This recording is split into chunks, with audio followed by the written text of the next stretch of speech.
શ્લોક હતા એને આજે આપણે નમસ્કાર કર્યા. હવે ત્રીજો અધ્યાય આ મહાત્મા આલે છે, એના 6 અધ્યાય છે, 504 શ્લોક છે ટોટલ, બરોબર ને? તો એનો આપણે વિચાર કરીએ છીએ. ત્રીજા અધ્યાયની અંદર ભક્તિના દુઃખનું નિવારણ, આ વિષય આખો આવે છે. ભક્તિના દુઃખનું નિવારણ કેવી રીતનું થઈ શકે એ સનકાદિક મુનિ અત્યારે નારદજીને સમજાવે છે. નારદ ઉવાચ જ્ઞાનયજ્ઞં કરિષ્યામિ સુખશાસ્ત્ર કદોજ્જલમ ભક્તિ જ્ઞાન વિરાગાણામ સ્થાપનાર્થ પ્રયત્નન. નારદજી કહે છે, હવે હું ભક્તિ જ્ઞાન અને વૈરાગ્યની સ્થાપના કરવા માટે શુકદેવજીએ કહેલા ભાગવત શાસ્ત્રની કથા વડે પ્રયત્નપૂર્વક ઉજ્જવળ જ્ઞાન યજ્ઞ કરી છે. જ્ઞાન યજ્ઞ ખૂબ જ અગત્યનો છે. આપણો પણ અત્યારે જ્ઞાન યજ્ઞ ચાલી રહ્યો છે, એટલે કે જ્ઞાન યજ્ઞ કરી છે. આ જ્ઞાન યજ્ઞ મારે ક્યાં કરવો જોઈએ એમ સનકાદિકને પૂછે છે. તમે એ માટે મને કોઈ સ્થાન બતાવો. તમે વેદોના પારગામી છો, તેથી મને આ શુકશાસ્ત્રનો મહિમા સંભળાવો. તમે એ પણ બતાવો કે શ્રીમદ ભગવતની કથા કેટલા દિવસોમાં સાંભળવી જોઈએ અને તેને સાંભળવાની વિધિ કઈ છે. આ બધા પ્રશ્નો અત્યારે કોણ પૂછે છે? નારદજી અત્યારે સનકાદિક મુનિને કહે છે કે તમે મને ભાગવત શાસ્ત્રની જે વાત કરી, બરાબર ને, શા માટે કરી? તો કે નારદ કહે છે કે મેં આ જ્ઞાન અને વૈરાગ્યને જગાડવા માટે ઘણા બધા ગીતાના પાઠ કર્યા, વેદના ઘોષ કર્યા, છતાંય એમાંથી બંને જાગ્યા નથી. ત્યારે અહીંયા એમ કહે છે કે તો તમારે શ્રીમદ ભાગવત જે શુકદેવજીએ જે ગ્રંથમાં જે ભાગવતની વાતો કરી છે એ વાતો તમારે અહીંયા જ્ઞાન અને વૈરાગ્યના કાન પાસે તમારે મૂકવી જોઈએ. ત્યારે નારદ કહે છે કે આ કથા મારે ક્યાં કરવાની, એ કથા કેટલા દિવસ કરવાની અને એના માટેનું ઉત્તમ સ્થળ કયું હોઈ શકે? આવા અનેક પ્રશ્નો અત્યારે નારદજી સનકાદિક મુનિને કહે છે. ત્યારે સનકાદિક મુનિ બોલ્યા, શૃણુ નારદ વક્ષ્યામો વિનમ્રાય વિવેકિને ગંગા દ્વાર સમીપે તુ તટ આનંદ નામકમ. હે નારદજી, તમે ઘણા વિનમ્ર અને વિવેકી છો. સાંભળો, અમે તમને આ બધી વાતો સંભળાવીએ છીએ. હરિદ્વાર પાસે આનંદ નામનો એક ઘાટ છે. તમારે કથા ક્યાં કરવી જોઈએ એનું અત્યારે સમજાવે છે કે એક આનંદ નામનો ઘાટ છે. ત્યાં અનેક પ્રકારના ઋષિઓ રહે છે તથા દેવતાઓ અને સિદ્ધો પણ તેનું સેવન કરતા રહેલા છે. જાત જાતના વૃક્ષો અને લતાઓને કારણે તે ઘાટ ઘણો સઘન અને સુંદર છે. ત્યાં ઘણી કોમળ નવી રેતી પથરાયેલી છે. તે ઘાટ ઘણો જ સૂક્ષ્મ છે અને એકાંત પ્રદેશમાં આવેલો આ ઘાટ છે. ત્યાં હર હંમેશા સોનેરી કમળોની સુગંધ આવ્યા કરે છે. તેની આસપાસ રહેનારા સિંહ, હાથી વગેરે પરસ્પરસ વિરોધી જીવોના ચિત્તમાં પણ વેરભાવ ઉત્પન્ન થતો નથી. ત્યાં પશુ પક્ષીઓ અને ક્રૂર પ્રાણીઓ બધા એક સાથે રહી શકે છે, એટલે ક્યાંય વેરભાવ થતો નથી. ત્યાં તમારે કોઈ વિશેષ પ્રયત્ન કર્યા વિના જ જ્ઞાન યજ્ઞનો પ્રારંભ તમારે ત્યાં કરવો જોઈએ. તે સ્થળે કથામાં અપૂર્વ રસનો આવિર્ભાવ થશે. ભક્તિ પણ પોતાની આંખોની સામે નિર્બળ અને જરાજીર્ણ અવસ્થામાં પડી રહેલા જ્ઞાન અને વૈરાગ્યને લઈ અને કથા જ્યારે પૂર્ણ થશે ને ત્યારે આ ત્રણે તમારી પાસે આવી જશે અને બધા યુવાન જેવા થઈ અને બધું દુઃખ બધું દૂર થઈ જશે. આમ અત્યારે સનકાદિક મુનિ અત્યારે નારદને કથા ક્યાં કરવી, કેવી રીતની કરવી, કોના સાનિધ્યમાં કરવી, એ બધી વાતો અહીંયા સનકાદિક મુનિ નારદને સમજાવે છે. કારણ કે શ્રીમદ ભાગવતની કથા થાય છે ત્યાં આ ભક્તિ વગેરે આપોઆપ પહોંચી જાય છે. ત્યાં કાનોમાં કથાના શબ્દો પડવાથી એ ત્રણે તરુણ પાસા બની જશે. બરાબર? જ્યાં જ્યાં શ્રીમદ ભાગવતની કથા હાલે છે ત્યાં આ ભક્તિ તો આવે છે પણ એની સાથે જ્ઞાન અને વૈરાગ્ય પણ આવે છે. એ જ્યારે એના કાન પાસે જ્યારે શ્રીમદ ભાગવતના શ્લોકો અને મંત્રો એના કાન ઉપર અસ્ત્ર છે ત્યારે એ તરુણ થઈ જશે. વૃદ્ધ છે ને અત્યારે, કારણ કે એણે વર્ણન કર્યું હતું કે આ જ્ઞાન અને વૈરાગ્ય તો વૃદ્ધ થઈ ગયા છે, માથે ધોળા વાળ આવી ગયા છે, ગરડા એકદમ થઈ ગયા છે. હવે આની પાસે કેટલા બરાડા પડ્યા પણ છતાંય એના અસર થતી નથી. ત્યારે આ સનકાદિક કહે છે કે તમે એવી રીતનો સુંદર મજાનો જ્ઞાન યજ્ઞ કરો ગંગા નદીના આવી રીતના ઘાટ ઉપર, તો એ 7 દિવસ સુધી એ આ કથા સાંભળે અને જ્ઞાન વૈરાગ્ય અને ભક્તિ ત્યાં આવશે. એટલે એનું જે ઘડપણ છે એ દૂર થશે અને તારુણ્ય એને નિર્માણ થઈ જશે. આમ અત્યારે સનકાદિક મુનિ કહે છે. ત્યારે સૂતજી, હવે આપણે નૈમી સારણીમાં જવાનું. 2 જગ્યાએ વાત ચાલે છે બરોબર. નૈમી સારણીમાં આપણે જવાનું. સૂતજી કહે છે કે હે ઋષિઓ, આ રીતે કહીને નારદજીની સાથે સનકાદિક વગેરે પણ શ્રીમદ ભાગવત કથામૃતનું પાન કરવા માટે ત્યાંથી તરત ગંગા નદીના કિનારા ઉપર કે ત્યાં ઋષિઓએ અહીંયા સૂતજીને પ્રશ્ન કર્યો હતો. જ્ઞાન વૈરાગ્ય અને ભક્તિ આવી રીતના અચેત જો પડ્યા હોય તો એને જાગૃત કરવા માટે કઈ કઈ વાતો હોવી જોઈએ. એ પ્રશ્નથી આખી નૈમી સારણીમાં 88,000 ઋષિ જે ભેગા થયા હતા અને એની અંદર અહીંયા સૂતજીને આ પ્રશ્ન પૂછે છે અને સૂતજી એના જવાબની અંદર આ વાતો કરતાં કરતાં અહીં સનકાદિક મુનિ અહીંયા શું કહેવાય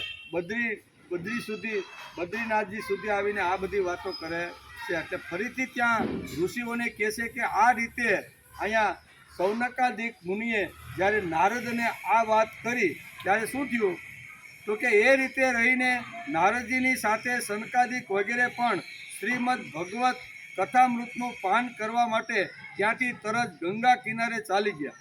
જે સમયે તેઓ ગંગા ઘાટે પહોંચ્યા ત્યારે ભૂલોક, દેવલોક અને બ્રહ્મલોક સગળે સ્થળે શ્રીમદ ભગવતની કથા થઈ રહી છે એવું વારંવાર કહેતા કોલાહલ થવા લાગ્યો. ભગવત કથાના જે રસિક વિષ્ણુ ભક્તો હતા તે બધા જ શ્રીમદ ભાગવતનું અમૃતપાન કરવા માટે સૌથી આગળ આવી અને દોડતા આવીને બેસી ગયા. તેને ભગવાનના ભક્ત જે વૈષ્ણવ હતા તે પ્રથમથી જ આવીને બેસી ગયા, એટલે કે પાન કરવા માટે બેસી ગયા. ભૃગુ, વશિષ્ઠ, ચવન, ગૌતમ, મેઘાતિથિ, દેવરાત, પરશુરામ, પછી વિશ્વામિત્ર, સાકલ, માર્કંડેય, દત્તાત્રેય, પીપલાદ, યોગેશ્વર, વ્યાસ અને પરાશર, સાયા શુક્લ, જાજલી અને જહુનું વગેરે બધા જ મુખ્ય જે ઋષિમુનિઓ હતા તે પોતાના પુત્રો અને પત્નીઓ સાથે શિષ્યો સહિત ત્યાં આનંદપૂર્વક આ ગંગાના ઘાટ ઉપર પહોંચી ગયા. દરેક પ્રકારના ઋષિનું વર્ણન અહીં બહુ સરસ રીતે વેદવ્યાસે લખ્યું છે. અને એ કહે છે કે આટલા જે બધા મોટા જે ઋષિઓ હતા એ બધા ઋષિઓ પોતાના પુત્રો અને શિષ્યો અને પત્નીઓ સાથે ત્યાં આવી ગયા છે. એમના ઉપરાંત વેદાધ્યાન એટલે કે ઉપનિષદો, મંત્રો, તંત્ર, પુરાણો અને 6 શાસ્ત્રો પણ મૂર્તિમંત બનીને ત્યાં ઉપસ્થિત થઈ ગયા. ગંગા વગેરે નદીઓ, પુષ્કર વગેરે સરોવરો, કુરુક્ષેત્ર વગેરે સમસ્ત ક્ષેત્રો, બધી દિશાઓ, દંડક વગેરે વનો, હિમાલય વગેરે પર્વતો તથા દેવો, ગાંધર્વો, દાનવો વગેરે બધા કથા સાંભળવા આવી ગયા. જે લોકો પોતાના ગૌરવને કારણે આવ્યા નહીં તેમને દેવર્ષિ ભૃગુ સમજાવીને લાવ્યા. ઘણા કે હવે આવે કથામાં આપણે શું સાંભળ્યું, કથા તો વાર્તા છે બધી, પુરાણોમાં ગપ્પા ગોળા સાંભળવા આપણે જવું. આજે ઘણા વિદ્વાનો કહે ને, આપણે ઘણીવાર કે બાપા કથા બેઠી છે, ચાલો હા બહુ મજા આવશે. હવે કે કથામાં શું વાર્તા હોય બધી અતિશયોક્તિ હોય, કેવું પાછા બોલે કે જે ઘટના ઘટીને હોય એવી રીતની મોટી વાતો કરીને પાત્રને એટલું ઉછાળે છે. તો હવે આવું સાંભળીને એના કરતાં શાંતિથી ભગવાનનું 2 માળા કરી લ્યો નહીં. આમ કરીને ઘણા આવવાનું આવી રીતનું ટાળે છે. તો શું કહેવાય, અહીંયા વેદવ્યાસ જેવા મહાપુરુષ કહે છે કે આવા લોકોએ જે નક્કી કર્યું હતું કે અમારે કાંઈ પુરાણ સાંભળવા જવું નથી, તો એવાને અહીંયા ભૃગુ ઋષિ જેવા મહાન જે ઋષિઓ હતા એવા એને સમજાવી અને એવાને પણ લાવે છે. ગંગા વગેરે નદીઓ, પુષ્કર વગેરે સરોવરો, કુરુક્ષેત્ર વગેરે સમસ્ત ક્ષેત્રો હવે કથા સાંભળવા માટે દીક્ષિત થઈને શ્રી કૃષ્ણ, નારાયણ, સનકાદિક ઋષિ નારદજીએ આપેલા શ્રેષ્ઠ આસનો ઉપર બિરાજમાન થયા. તે સમયે સૌ શ્રોતાઓએ તેમની વંદના કરી. શ્રોતાઓમાં વૈષ્ણવો, વૈરાગીઓ, સંન્યાસીઓ, બ્રહ્મચારીઓ આગળ બેઠા અને સૌથી પાછળ નારદજી બિરાજમાન થયા. એક બાજુ ઋષિગણ, એક બાજુ દેવો, બીજી બાજુ વેદો ઉપનિષદો તથા એક બાજુ તીર્થો બેઠા. જ્યારે બીજી તરફ સ્ત્રીઓ બેઠી. તે સમયે બધી બાજુએ જય જયકાર થવા લાગ્યો, નમસ્કાર અને શંખનાદ થવા લાગ્યો અને અબિલ ગુલાલ લાજાલ કે હોમ માટેની ડાંગરની ધાણી તેમજ પુષ્પોની વૃષ્ટિ થવા લાગી. કેટલાક શ્રેષ્ઠ દેવો તો વિમાનો પર બેસીને ત્યાં બેઠેલા સૌ લોકો પર કલ્પવૃક્ષના પુષ્પની જેમ વર્ષા કરવા લાગ્યા. દેવો પુષ્પ, આજે પણ ઘણા દેવો હોય ને, ભાગવત સપ્તાહ પોતાના હેલિકોપ્ટર સ્પેશિયલ લઈને જાય. એ બધા દેવતાઓ છે. કેવા કે હાલો આપણે પણ 2 કલાક કથાની અંદર જરીક લટાર મારવા આવે, પોતાની વૈભવ બતાવ કે અમારી પાસે પણ હેલિકોપ્ટર, પ્રાઇવેટ પ્લેન છે. એમાં વેદવ્યાસ લખે છે કે દેવો પણ અહીંયા મોટા મોટા વિમાનો લઈ અને કથા પ્રસંગની અંદર આવી જાય. અભિમાન તો એની હોય ને દેવોની.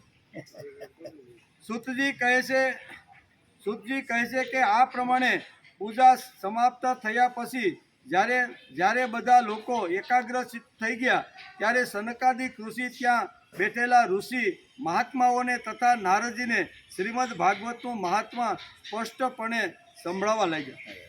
સનકાદીએ કહ્યું, બરાબર, સનકાદી ઋષિએ કહ્યું, હવે અમે તમને ભાગવત શાસ્ત્રનો મહિમા સંભળાવીએ છીએ. આના શ્રવણ માત્રથી મુક્તિ મળી જાય છે. શ્રીમદ ભાગવતની કથાનું સદા સર્વદા સેવન આસ્વાદ કરવું જોઈએ જાય છે. એટલે કે સુખદેવજી અને પરીક્ષિતનો સંવાદ છે. તમે આ ભાગવત શાસ્ત્ર ધ્યાન દઈને સાંભળો, એમ અત્યારે સનકાદિક મુનિ અત્યારે નારદજીને કહે છે. આ જીવ ત્યાં સુધી અજ્ઞાતવશ આ સંસ્કાર ચક્રમાં ભટકે છે જ્યાં સુધી એક ક્ષણ માત્ર માટે પણ આ સુખ શાસ્ત્રની કથા એના કાને પડતી નથી. ઘણા બધા શાસ્ત્રો અને પુરાણો સાંભળવાથી શો લાભ? એનાથી તો વ્યર્થ ભ્રમ ઊભો થાય છે. મુક્તિ આપવા માટે તો એકમાત્ર ભાગવત શાસ્ત્ર ગરજી રહ્યું છે. જે ઘરમાં દરરોજ શ્રીમદ ભાગવતની કથા થાય છે તે ઘર તીર્થરૂપ બની જાય છે અને જે લોકો તેમાં રહે છે તેમના સઘળા પાપો નાશ પામે છે. આપણું એક નાનકડું ઘર છે, સમજો નહીં. આ ઘરની અંદર રોજ આપણે 4 દિવસ પહેલાં શ્રીમદ ભાગવત શાસ્ત્રનો પ્રારંભ કરેલો. એટલે વાલ્મીકી, શું કહેવાય, વેદવ્યાસ જેવા મહાપુરુષ લખે છે અને અત્યારે સનકાદિક મુનિ અત્યારે નારદને આ પ્રમાણે કહી રહ્યા છે કે આના 18,000 શ્લોક છે, 12 સ્કંદ છે. આનો એક પણ શબ્દ જો કાને પડી જાય ને તો બધા જ પાપમાંથી એ મુક્ત થઈ જાય છે.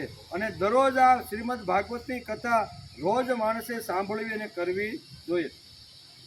હજારો અશ્વમેઘ અને સેંકડો વાજને યજ્ઞો આ સુખ શાસ્ત્રની કથાના 16મા ભાગની તોલે પણ આવી શકે એમ. સુખ એટલે સુખદેવજી.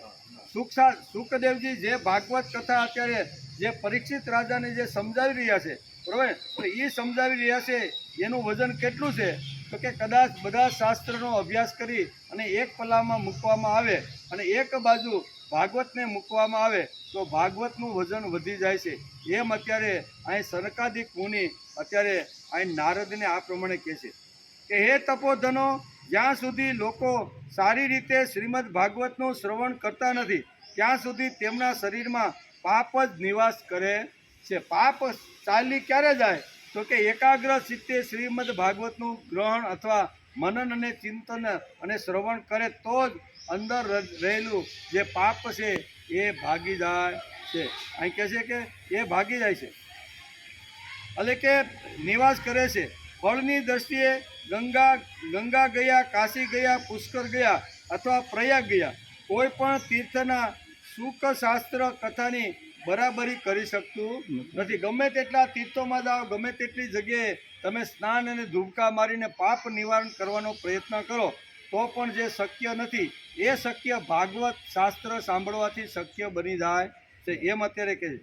જો તમે પરમ ગતિ ઈચ્છો છો તો તમે સ્વમુખે જ શ્રીમદ ભાગવતના અડધા અથવા ચતુર્થ શ્લોકનો પણ નિત્ય નિયમપૂર્વક પાઠ કરો. ઓમકાર, ગાયત્રી, પુરુષ સૂક્ત, 3 વેદ, શ્રીમદ ભાગવત, ઓમ નમો ભાગવતે વાસુદેવાય, આ દ્વાદશક્ષરી મંત્ર 12 મૂર્તિવાળાઓ સૂર્ય ભગવાન, પ્રયાગ, સર્વ સ્વરૂપ, કાળ, બ્રાહ્મણ, અગ્નિહોત્ર, ગાય, બારસની તિથિ, તુલસી, વસંત ઋતુ અને ભગવાન પુરુષોત્તમ, આ બધામાં બુદ્ધિમાન વાસ્તવમાં કોઈ અંતર માનતા નથી. જે મનુષ્ય અહર્નિશ શ્રીમદ ભાગવત શાસ્ત્રનો અર્થ સહિત પાઠ કરે છે તેના કરોડો જન્મના પાપ નાશ પામે છે, તેમાં લેશ માત્ર પણ સંદેહ નથી. આમ સનકાદિક મુનિ અત્યારે ભાગવતનું મહત્ત્વ સમજાવતા આ બધી વાતો કહે છે. અહીં કહે છે કે આ જે બ્રાહ્મણ છે, અગ્નિહોત્ર છે અથવા સંવંત સ્વરૂપી જે કાળ છે એમાં કોઈ આવી રીતનું વિરૂપતા હું માનતો બધા એક જ છે.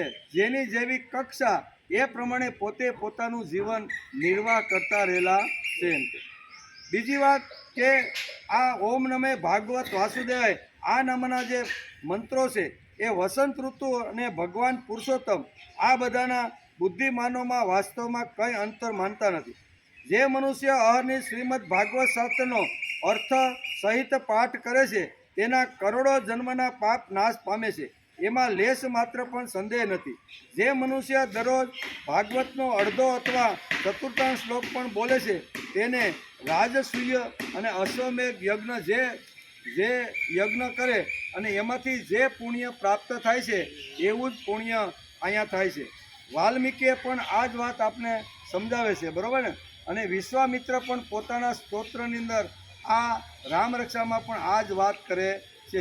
જે મહાપુરુષો આવ્યા જેને જેવી રીતનો અનુભવ થયો, અત્યારે અહીં સનકાદિક મુનિને પોતાનો અનુભવ કહી રહ્યા છે. વિશ્વામિત્રે પોતાનો અનુભવ કરી અને રામની વાત કરી છે, અને અહીંયા ભાગવત શાસ્ત્રનો અનુભવ કરીને સનકાદિક મુનિએ અત્યારે આ વાત કરી છે. બંને મહાપુરુષો, નહીં તેમ થાય કે આની પહેલાં રામાયણમાં કીધું હતું કે આ કરવાનું અને હવે તો અહીં પાછા ભાગવતની વાત કરવા લાગ્યા.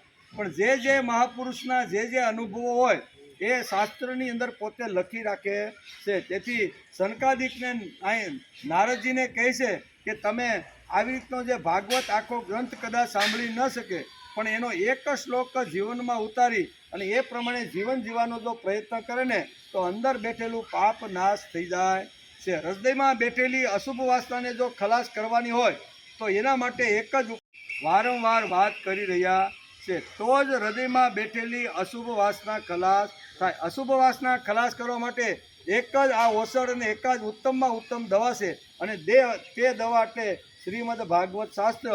એમ સનકાદિક મુનિ અત્યારે પોતે આ રીતે કહી રહ્યા છે. યજ્ઞો કર્મનું ફળ છે.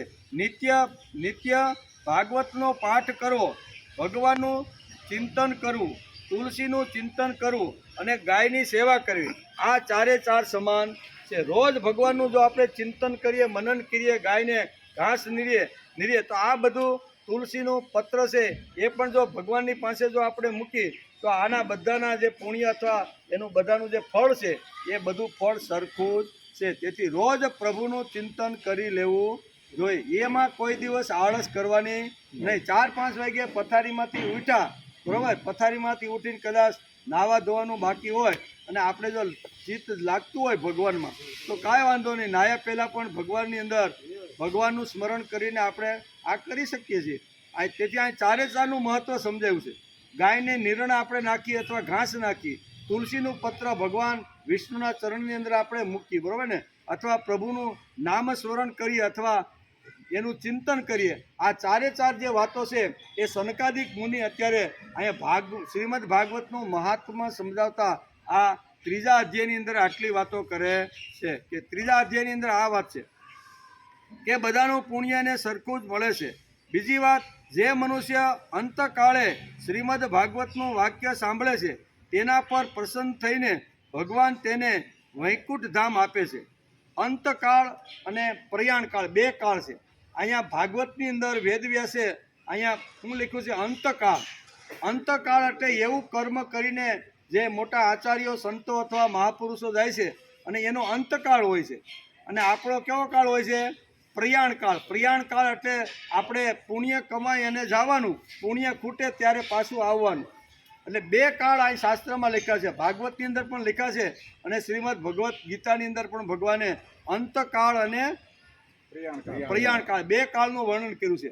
એટલે અહીંયા ભાગવતની અંદર અહીંયા અંતકાળનું વર્ણન કર્યું. અંતકાળે પણ શ્રીમદ ભાગવતનું સ્મરણ, ભગવાન કૃષ્ણનું સ્મરણ કરતાં કરતાં જો માણસ પોતાનો જો દેહ છોડે ને તો આ જગતમાં એને પાછું આવવું પડતું નથી. પણ પ્રયાણ કાળ હોય ને આપણો, તો પ્રયાણ કાળમાં તો આપણું પુણ્ય ખૂટે એટલે ત્યાંથી પાછું આપણે જન્મની અંદર વારંવાર ફેરા ફરવા માટે આવવું પડે છે. તેથી બે કાળનું વર્ણન છે કે શ્રીમદ ભાગવતનું વાક્ય સાંભળે છે તેના પર પ્રસન્ન થઈને ભગવાન તેને વૈકુંઠ આપી દે, પછી એને અહીંયા આવવું પડતું નથી. જે મનુષ્ય તેને શ્રીમદ ભગવત ગ્રંથ ને સુવર્ણ સિંહાસન ઉપર મૂકીને વિષ્ણુ ભક્તને દાન કરે છે તે અવશ્ય ભગવાનનું સાયુજ્ય પામે છે. કારણ કે આગળ આપણે પહેલા દિવસે જોયું કે શ્રીમદ ભાગવતી ભગવાનનું સાક્ષાત સ્વરૂપ છે. એટલે ભાગવતી ભગવાનનું સ્વરૂપ છે. તેથી અહીંયા ભાગવત કોઈને જો આપણે દાનમાં આપીને તો એનું પણ મહત્ત્વ સમજાવ્યું છે. એટલે આ બધી વાતો છે. બીજી વાત, જે દૃષ્ટિએ પોતાના આખા આયુષ્યમાં ચિત્ત દઈને શ્રીમદ ભાગવત મૃતનો થોડો ઘણો પણ રસાસ્વાદ કર્યો નથી, તેણે તે પોતાનો આખો જન્મારો ચાંડાલ અને ગધેડાની જેમ વ્યર્થ ગુમાવ્યો છે. આખી જિંદગી 80-90 વર્ષ માણસના થઈ ગયા હોય પણ એણે કોઈ દિવસ ભાગવત શાસ્ત્રનો અભ્યાસ અથવા મનન અથવા ચિંતન અથવા એની અંદર રહેલા જે સિદ્ધાંતો છે એ સિદ્ધાંતોને સમજવાનો અથવા સમજ્યા પછી જીવનમાં લાવવાનો જેણે પ્રયત્ન કર્યો નથી એનો જન્મ હંમેશા ચાંડાલ અને પશુ પક્ષી ગધેડાની યોનિની અંદર થાય છે. તેથી માણસનો જન્મ મળ્યા પછી આવો સુંદર માનવ દેહ વારંવાર મળતો નથી. તેથી મનુષ્ય દેહ ધારણ કર્યા પછી માણસે શાસ્ત્રનો અભ્યાસ વારંવાર કરવો જોઈએ. અને કદાચ ન ભણ્યા હોઈએ અને ન અભ્યાસ કરી શકતા હોઈએ તો જ્યાં અભ્યાસ ચાલતો હોય ત્યાં સાંભળી અને હૃદયમાં બેઠેલી અશુભ કામનાને ખત્મ કરવાનો માણસે પ્રયત્ન કરવો જોઈએ. તેથી અહીં કહે છે કે જેણે શ્રીમદ ભાગવતનું પારાયણ કર્યું નથી, એના મંત્રો અથવા એના શ્લોકનું ઉચ્ચારણ કર્યું નથી, નામ સ્મરણ કર્યું નથી અને ભગવાન પાસે વિષ્ણુ પાસે તુલસી પત્ર મૂકીને પૂજન કર્યું નથી, આ બધા કેવા છે? આનો ફરીથી જન્મ જ્યારે આવે છે ત્યારે ચાંડાળની અંદર થાય છે. એટલે આપણે પોતે જ આપણું આવતો જન્મ નક્કી કરવાનો છે, બીજો કોઈ આપણો જન્મ નક્કી કરી દેવાનો નથી. આપણે ભગવાન અહીં મોકલા છે તો આપણે એવું કર્મ કરી કે બીજો જન્મ આના કરતાં પણ શ્રેષ્ઠ આપણે મળે. તેથી ભગવાને ગીતામાં પણ આ જ વાત કરી છે, શુચિનામ શ્રીમંતાનામ ગેહ યોગ ભ્રષ્ટો જાય. જ્યારે અર્જુને પ્રશ્ન પૂછ્યો કે હે ભગવાન, હું યુદ્ધની અંદર વચ્ચે લડતો જો મરી જાઉં તો મારું અડધું જે યુદ્ધ મેં કર્યું ને લડ્યું ને કોઈને મારે એ તો મારું ફેલ જાય ને, મારું એ ફેલ જાય એના કરતાં મારે લડવું જ નથી. આ હિમાલયમાં જઈ અને તમારા નામની માળા લઈ અને સતત સ્મરણ કરતો અંતિમ શ્વાસ હું હિમાલયમાં હું છોડીશ. આમ કરીને ભાગવા જાય છે ત્યારે ભગવાન એનો હાથ પકડીને કહે છે કે ગાંડા તું સાંભળ, સૂચિનામ શ્રીમંતાનામ ગેહે યોગ ભ્રષ્ટો બી જાય છે.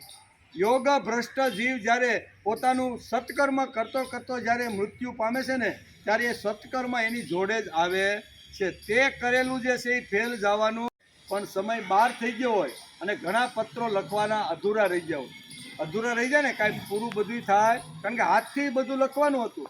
તેથી સવારે ઉઠીને પાસે જ્યારે શરૂઆત કરે છે ત્યારે અધૂરું હોય ત્યાંથી શરૂ કરે કે પહેલેથી શરૂ કરે?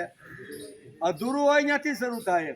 એવી જ રીતે અહીંયા એવું છે કે માણસ ભગવાનનું સ્મરણ કરતો વચ્ચેથી જ વયો ગયો, સારું કામ કરતો વચ્ચેથી જ વયો ગયો, બરોબર, ભગવત ભક્તિ કરતો ભગવાને વચ્ચેથી ઉપાડી લીધો તો અત્યાર સુધી જે કાંઈ કર્યું છે ફેલ જવાનું નથી. એમ અહીંયા ગીતા પણ કહે છે અને અહીંયા ભાગવતની અંદર અહીંયા વેદવ્યાસ પણ આ જ લખે છે અને અત્યારે સનકાદિક મુનિ નારદને પણ આ જ વાત સમજાવી રહ્યા છે. નૈમિ સારણ્યમાં પણ સૂતજી આ કથા આગળ ચલાવતા કહે છે કે આવી રીતની ઘટનાઓ ઘટતી રહેલી છે. તેથી અહીંયા નારદજીને કહે છે કે જે પ્રયાણ કાળ છે એ પ્રયાણ કાળ છે અને એક શું કહેવાય પ્રયાણ કાળ અને બીજો કયો કાળ? અંતકાળ અંતકાળે જે મારું સ્મરણ કરતો કરતો જે જાય છે ને એ વૈકુંઠમાં મારી જ પાસે આવે છે. તેથી માણસે સત્કર્મ માણસે કરી લેવું જોઈએ. સંસારમાં એટલે કે જેણે આ સુખ શાસ્ત્રનો થોડો ઘણો પણ વચનો સાંભળ્યા નથી તે પાપાત્મા તો જીવતો છતાં મરેલો છે. પૃથ્વી માટે ભારરૂપ છે. પશુ તુલ્ય મનુષ્યને ધિક્કાર છે. આમ સ્વર્ગલોકમાં દેવતાઓના મુખ્ય ઇન્દ્ર વગેરે કહે છે. ઇન્દ્ર શું કહે છે કે આ માનવ દેહ આપ્યા પછી જે કાંઈ કરતો જ નથી એ પૃથ્વી ઉપર ભારરૂપ છે. પૃથ્વી ઉપર ભારરૂપ છે અને મનુષ્ય હોવા છતાં એને શીંગડું ને પૂંછડું નથી, એટલી જ ખામી છે. આ બે ચોંટાડી ગયો એટલે એ પશુ બની જાય. આવી રીતનો જે મનુષ્ય છે એની વાત અહીંયા દેવોએ પણ કરેલી છે. એમ અત્યારે અહીંયા ઇન્દ્રનું સ્મરણ કરતા અત્યારે સનકાદિક મુનિ નારદને આ વાત સમજાવી રહ્યા છે. સંસારમાં શ્રીમદ ભગવતની કથાની પ્રાપ્તિ ઘણી દુર્લભ છે. જ્યારે કરોડો જન્મના પુણ્યનો ઉદય થાય છે ત્યારે જ તેની પ્રાપ્તિ થઈ જાય છે, બાકી થતી નથી. સત એટલે ભગવાન તરફ જો વળવાનું હોય તો કરોડો જન્મારાના પુણ્ય જ્યારે ભેગું થાય છે ત્યારે માણસ ભગવાન અથવા ભક્તિ તરફ અથવા સત્સંગ તરફ વળતો રહેલો છે. તેથી અહીં કહે છે કે તમારા દર્શન માત્રથી, નારદજી શું કહે છે કે તમારા દર્શન માત્રથી અત્યારે મને બધું જ પ્રાપ્ત થઈ ગયું છે. તમારા જેવા ઋષિઓનો સંગ થયો છે તેથી મારી બધી જ જે કાંઈ ઈચ્છાઓ કામનાઓ છે એ તમે જ પૂર્ણ કરવાના છો. એટલે સંતના સમાગમથી આટલી વાતો સંસારમાં આપને મળતી રહેલી છે.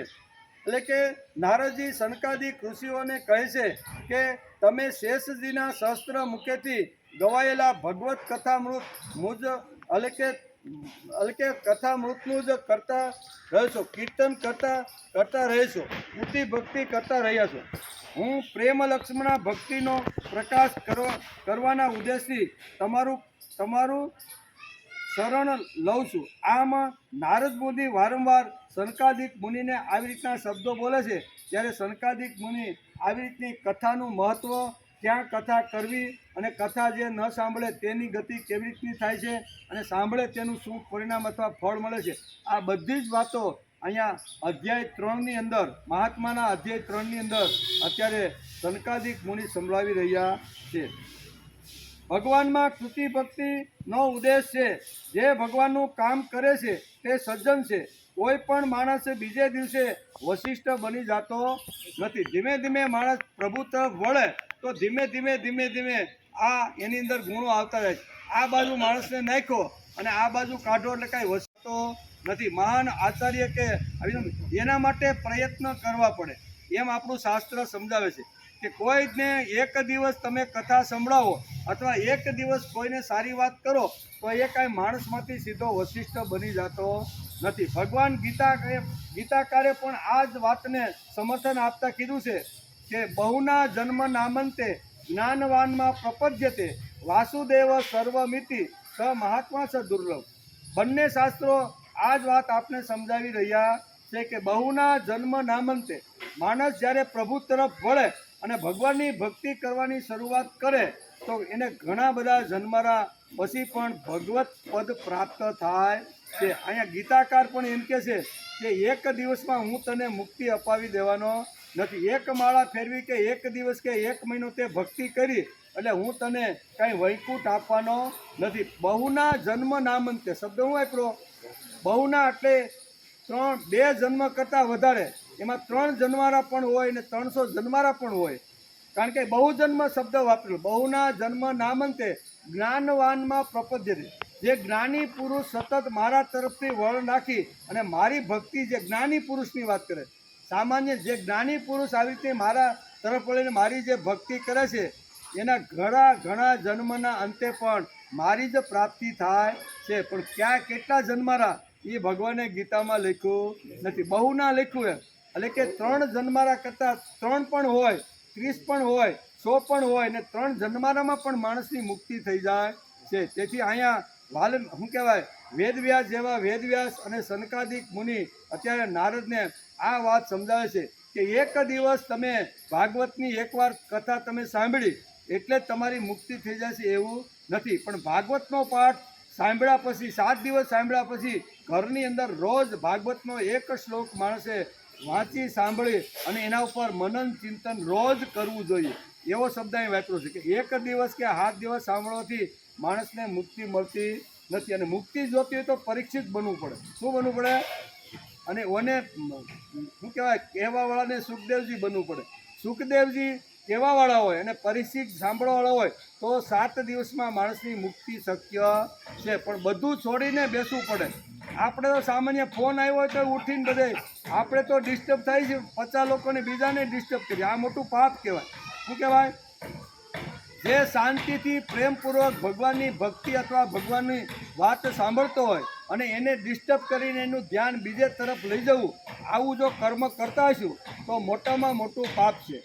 બરાબર? આપણે સામાન્ય લાગે છે, એમાં શું છે કે ગાયની માંડવા હેઠે જઈને વાત હું કરી આવું, પણ માંડવા હેઠે વાત જઈને કરવા જાવ છો તો 50 લોકોનું ધ્યાન એના તરફ જાય છે કે આ ભાઈ હું કહે છે ને હું કરવા માગે છે. તેથી આ ડિસ્ટર્બ થઈ જાય અને ડિસ્ટર્બ થઈ જાય એટલે ગમે એટલી વાર કથા આપણે સાંભળી તો પણ કહે છે કે ગમે તેવો દુરાચારી પણ માણસ હોય પણ એકાગ્ર ચિત્તે જો મારી ભાગવત કથાનું સ્મરણ કરે, બરાબર, તો અપી તેસુ દુરાચારો ભજતે મામન્ય ભાગ સાધુરેવસ મંતવ્ય સમ્યજ્ઞ વસિતોહી ક્ષિપ્રમ ભવતી ધર્માત્મા સસ્વ શાંતિની ગચ્છતિ કોંતેય પ્રતિજાની નમે ભક્ત પ્રણશ્યતિ.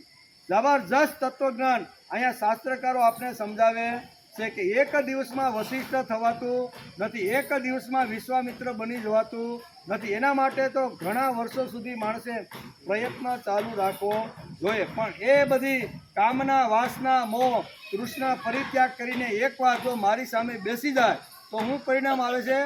ક્ષિપ્રમ ભવતી ધર્માત્મા. ગમે તેવો દુરાચારી માણસ હશે પણ બધું છોડી અને એકવાર મારી સામે 7 દિવસ જો બેસી જશે ને તો ક્ષિપ્રમ ભવતી ધર્માત્મા, હું એને ધર્માત્મા બનાવી દઉં.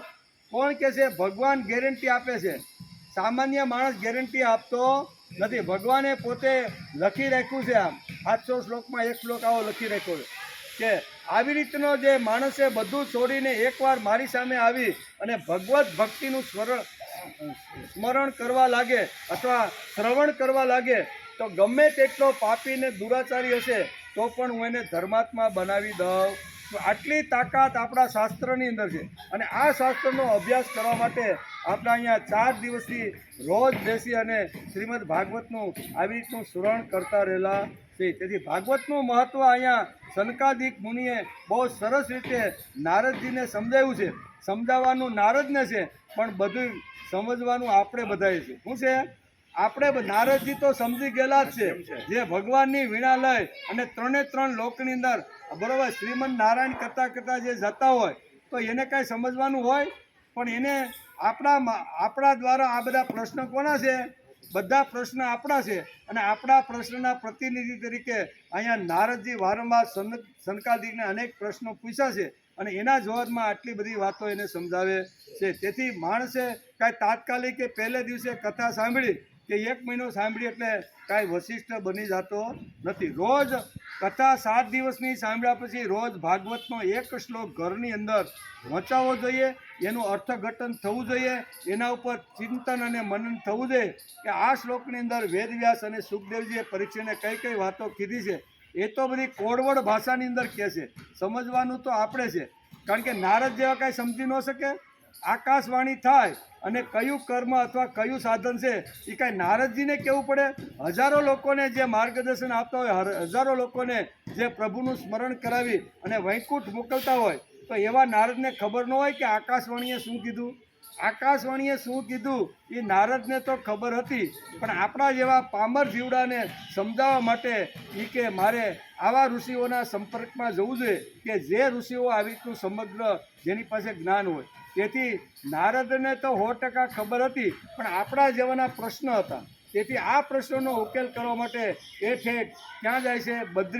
બદ્રી નારાયણ સુધી જાય છે, સનકાદિના સંપર્કમાં આવે છે અને ત્યાં જે કાંઈ વાતો થઈ છે એના માધ્યમમાંથી આ કથાનું સર્જન થયું છે કે કેટલા દિવસ ક્યાં કરવી, કેવી રીતની કરવી, અને ન કરે તો શું પરિણામ આવે, ન સાંભળે તો શું પરિણામ આવે, અને સાંભળે તો શું પરિણામ, શું ફળ મળે. આ બંને વાતો અત્યારે સનકાદિક મુનિ કહે છે. સાંભળે તો એને વૈકુંઠ મળે છે, અને ન સાંભળે તો એને ચાંડાળ અને ગધેડાની અંદર એનો જન્મ નિશ્ચિત નક્કી થઈ ગયેલો છે. તેથી કર્મ જ આપણે એવું કરીએ કે આપણો ઉત્કૃષ્ટ સૂચિનામ શ્રીમંતાનામ ગે યોગ ભ્રષ્ટો બી જાય છે.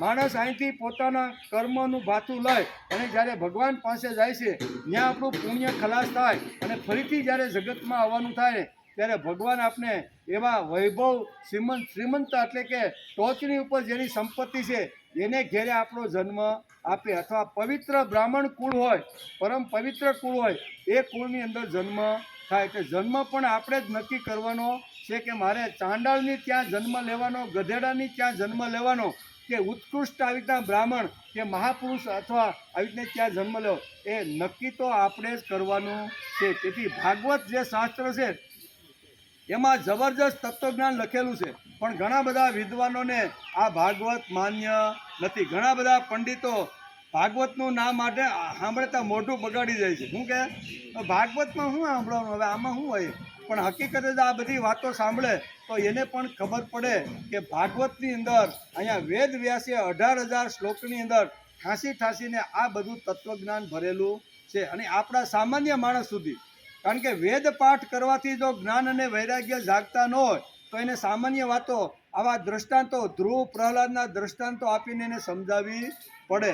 કારણ કે જ્ઞાનની ઘણી વાતો છે કે માણસના માથા ઉપરથી જાય, બરાબર ને. ઘણીવાર આપણો અભ્યાસ એટલો ન હોય, આપણું જ્ઞાન એટલું ન હોય તો વેદની ઋચાઓ આપણે સમજાય નહીં, ઉપનિષદના મંત્રો આપણે સમજાય નહીં, પછી બ્રહ્મસૂત્રની અંદર જે સિદ્ધાંતો લખ્યા છે એ આપણે સમજાય નહીં. તેથી એને હળવી ભાષાની અંદર આ બધું કેમ છે, તેથી અહીંયા લખે છે કે હું જે શાસ્ત્ર તમને જે સમજાવી રહ્યો છું એ વેદોની ઋચા છે. આગળ કીધું ને કે વેદ અને ઉપનિષદનું જે દોહન છે એ દોહન જેમાંથી તૈયાર થયું છે એવા 18,000 શ્લોક અહીંયા એમાં લખ્યા છે, એ બધું વેદોમાંથી જ લીધું.